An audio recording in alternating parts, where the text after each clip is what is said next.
Hello everyone, welcome to my lecture on topic 7 of unit 3, this is monopoly.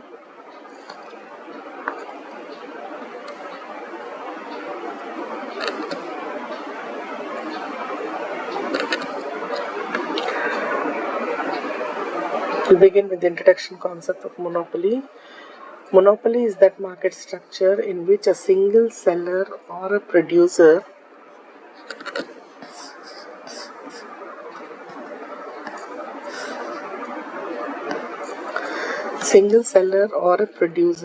controls the whole supply or price of a particular product or a service. There is no difference between firm and industry because he is the only producer of a particular product or a services. So the firm itself, there is no difference between firm and industry. They are one and the same. Lack of competition in the market leads to price dictatorship. As there are no other firms existing in the market to compete, there exists no competition, thereby giving him a complete control over the price decision making aspects. Features of monopoly: there will be a single seller in the market producing a particular type of a particular product or a service. There will be no close substitutes for the products. Since he being the single producer, there will be entry barriers for others to enter in the industry. That is, they discourage or they impose all sort of restrictions in not allowing any other firms to enter into the market. The cross elasticity of the products that are being produced is zero because of the absence of any substitute goods. A monopolist can control either price or quantity, but not both. That is, if it decides on the price, it can determine the quantity supplied at the given price, or if the quantity is decided, the price can be determined. There will be abnormal profits in the long run enjoyed by the firms. Now let us see at the price and output determination of the firms under monopoly. Now this is a graphical representation given for us here, from which we are going to see and observe how price and output is determined in monopoly. To begin with, the quantity is expressed on the x-axis. This is the origin. Price is expressed on the y-axis of the graph, right? And these are the sloping down curves, that is the demand curve. The average revenue curve is also referred as a demand curve, and the marginal revenue curve is another sloping down curve. Now these two are the costs, which are nothing but the marginal cost as well as the average cost. This average cost, in the initial, it will be high, thereby gradually getting reduced, and it attains at a lowest point. From there onwards, again it starts rising. That is the nature of the average cost.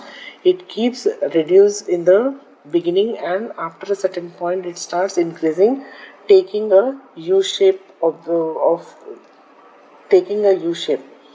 Now coming to the marginal cost curve, in the initial stages it will be very less, or it will be less, and gradually it takes a steep increase in its cost as the production keeps going on. So when this marginal cost is intersecting with the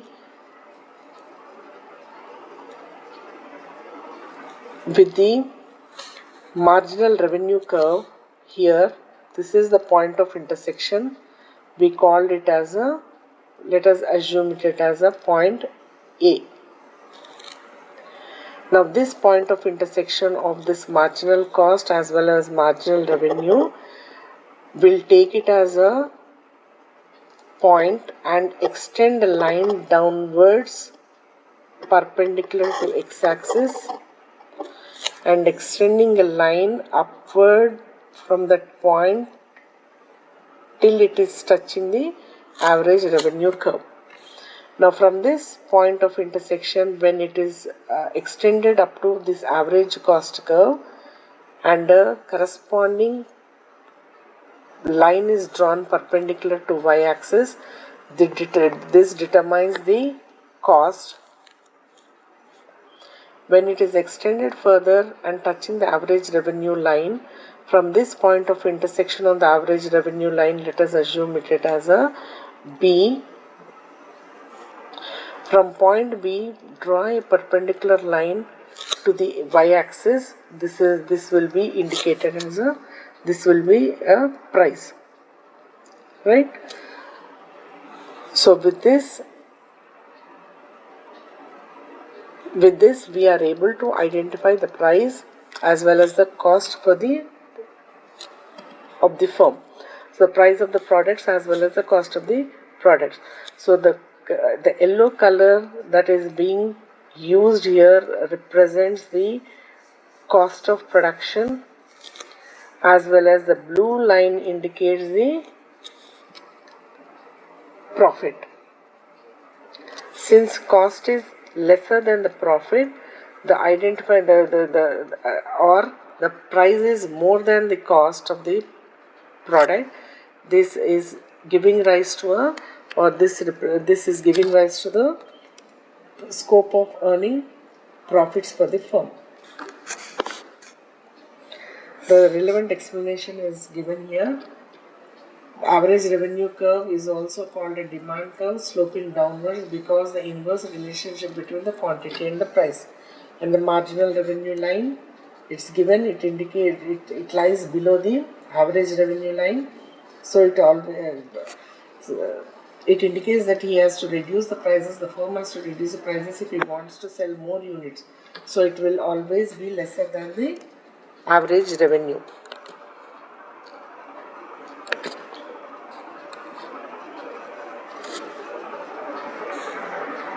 Since revenue is more than the cost, monopolist will be earning supernormal profits.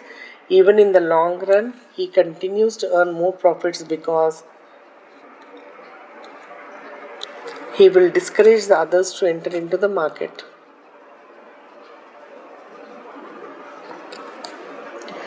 Reasons for monopoly market. These are the few listed reasons why a monopoly tends to exist. That is, the first one is due to government restrictions. That is, the government can grant exclusive rights to produce a product such as through patents, licensing or certification requirements. Another reason can be a company having a control over a natural resource that is essential for producing a good can give rise to monopoly. Economies of a scale. If a company has a potential or efficient enough to take up large amount of production with less production cost, which leads to increasing returns on scale. That is another situation. And the next one is through cartels. That is, a group of companies can work together to limit output, fix prices and allocate markets, which can give them monopoly power. And another reason is through mergers and acquisitions. Also, a monopoly may exist. Now the next concept is monopoly socially desirable? Because monopoly has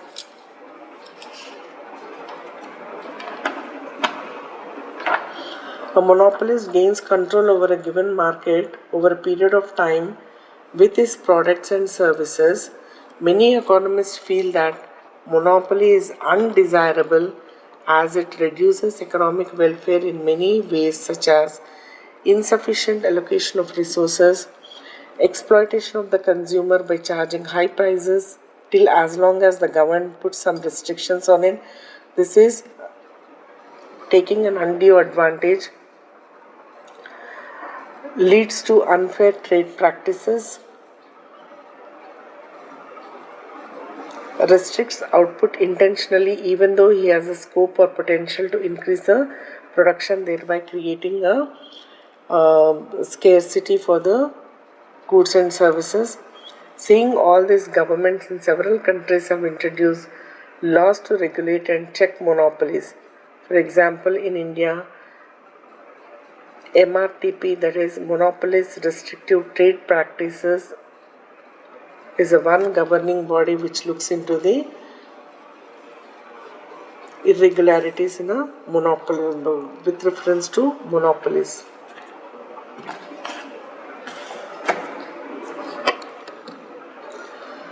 With this, I'll end up the session here. Thank you.